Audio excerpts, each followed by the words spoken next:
Good day to all of you. So the World Environment Day is fast approaching, and we are encouraging you to follow these healthful practices that will not only benefit the environment but will also benefit you in the long run and will also benefit the communities that are around this specific environment or all over the world. We will benefit the world will benefit from this healthful practices. I am Francis Enrique P. Barlinan, your environmentalist, telling you these helpful tips. Let's start.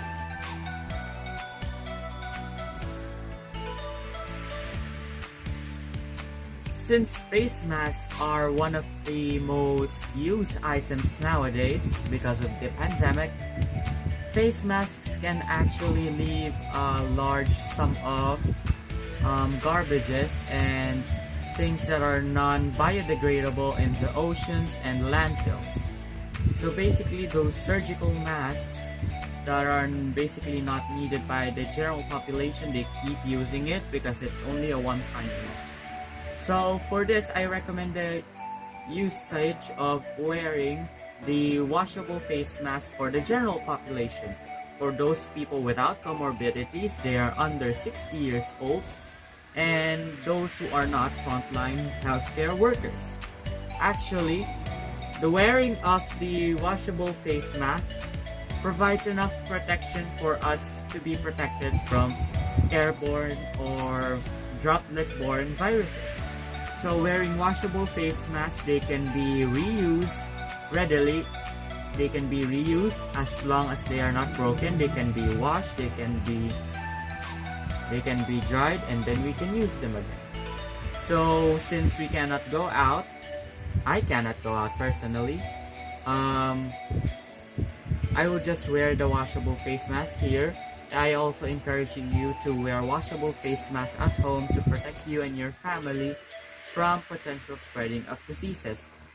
Wearing of washable face masks will not only reduce the amount of garbage that we throw onto the oceans that disrupt the ecosystem there, we will also contribute to less production of non-biodegradable things, which actually affect the community that is surrounding it, making for example, you're throwing used medical surgical masks in the ocean, and the community living there is using that specific body of water for their source of living.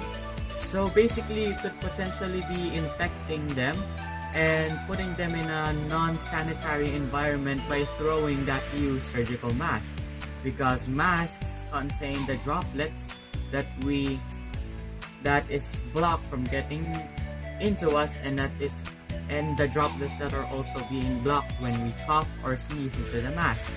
So we will benefit those, especially those communities who rely on fishing and other stuff like that.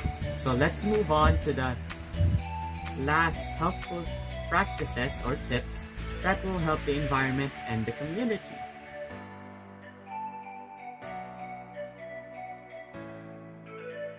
So for this healthful practice, I actually encourage many of you to do this.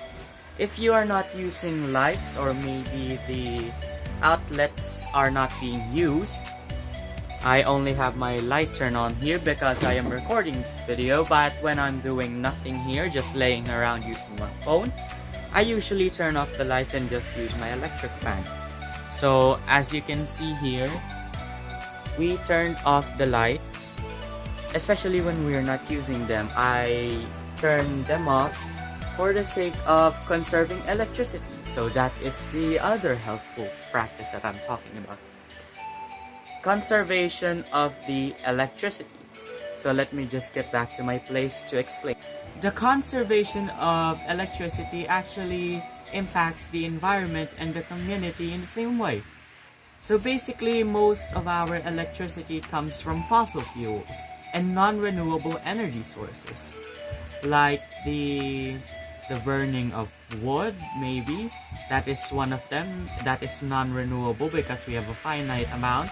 And actually, these produce the usage of the fossil fuels actually have a byproduct of carbon dioxide. So you might be thinking, what does carbon dioxide have to do with me, the community, and the environment? So let me explain. For the environment, carbon dioxide actually is helpful for plants, but excess amounts can lead to them dying because they cannot further process the carbon dioxide. So for the community, this can actually affect you personally, and personally I think I am affected by this because I kind of have weak lungs, or maybe a weak respiratory system. I'm not weak, I mean it's sensitive. I am prone to having coughs. And you might be asking, what does carbon dioxide do? So basically it traps heat that comes from the sun. So basically it's like a big blanket that is wrapping the earth and making it hotter and hotter by the second. So basically this can lead to global warming, climate change, and the rapid intensification of our natural disasters. So this can actually lead to us getting ill, because some people are sensitive to weather like me. I am sensitive to the changes in the weather. For example, it's hot in the afternoon, then it becomes so cold in the evening. I usually get coughs and colds. So that is one downside of using fossil fuels. So conserving electricity lessens the need for using fossil fuels, unless we switch to a more renewable type of energy like solar panels, like the wind turbine things or the windmill things. We should limit the use of our electricity, especially if it's non-essential, because this can lessen our use personally of carbon emissions. So this can lead to lower carbon dioxide levels in our atmosphere, and in turn we are helping cooling the earth, and we are also helping to protect those who are very sensitive to the changes in weather,